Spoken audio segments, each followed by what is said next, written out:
Hello' বন্ধুসকল, কেনেকুৱা আছে? আশা কৰোঁ সকলো ভালে আছে। আজি আপোনালোকক এটা জেগা দেখুৱাম, যিটো জেগা উচ্ছেদ হৈছে। জেগাটো হ'ল বাঘমাৰী আৰু ডিষ্ট্ৰিক্ট হ'ল বিশ্বনাথ চাৰিআলি। এই জেগাটো এতিয়া উচ্ছেদ হৈছে। এইটো জেগাটো আপোনালোক দেখুৱাই আছে।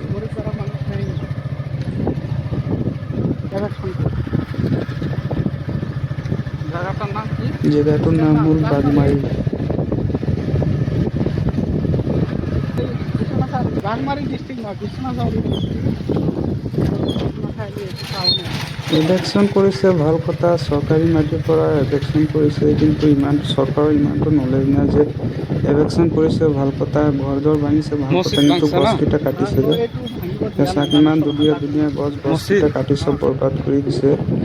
গছকেইটা কাটিছে, চাক এভেকশ্যন হৈছে, বেছি দিন হোৱা নাই, গছকেইটা এতিয়ালৈকে মৰি যোৱা নাই। গছকেইটা যিহেতু উঘালি পেলাই দিছে, গছকেইটা জিন্দাও আছে, চাব পাৰি। কোনো মানুহৰ কেঁচা ঘৰ নাই, চব পকা ঘৰ। ইয়াত কিমান দিন ধৰি মানুহকেইটা থাকি আছে চাব পাৰে। চব পোনা গছ-গছনি লগাই মানুহকেইটা অস্থায়ী জেগা বনাই দিছে। সেই জেগাকেইটা আজিৰ দিনত চৰকাৰে এভেকশ্যন কৰিছে। ইমান দিন চৰকাৰ কি কৰিছিলে?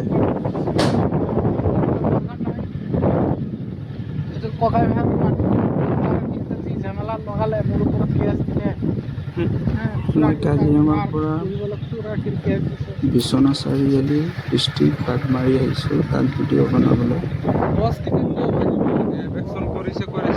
যিখিনি জেগা উচ্ছেদ হৈছে সেইখিনি জেগা আপোনালোকক মই ধুনীয়াকৈ ভিডিঅ' বনাই দেখাইছোঁ।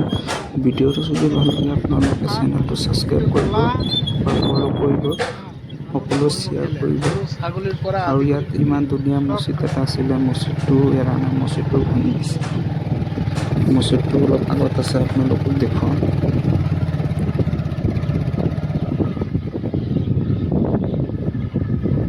আৰু সেই জেগাটো চাই পেলাই বান্দৰডুবিৰ কথা মনত পৰিছে।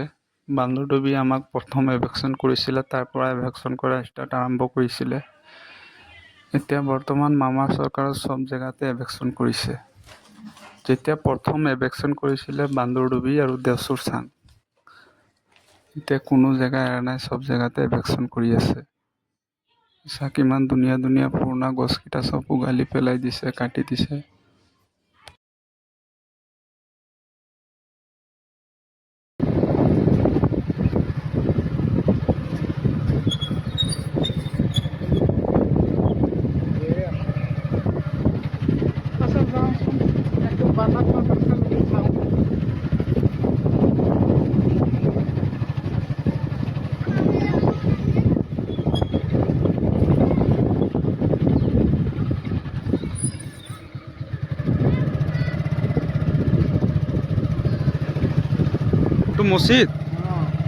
এই মছজিদটো চাই পেলাই বান্দৰডুবিৰ কথা মনত পৰিছে। বান্দৰডুবি যেতিয়া আমাক এভেকশ্যন কৰিছিলে, আমাক ইমান ধুনীয়া মছজিদ আছিলে, সেইটো মছজিদৰ নিচিনাই ছেম।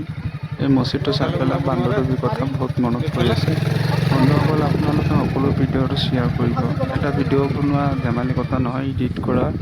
এই ভিডিঅ'টো মোৰ এডিট কৰা আৰু বনোৱা মেক্সিমাম 1 ঘণ্টা 2 ঘণ্টা গুচি গৈছে। আৰু কিমান সময় লছ হয় আপোনালোকে জানে। সকলোৱে আপোনালোকে ছাপোৰ্ট কৰিব।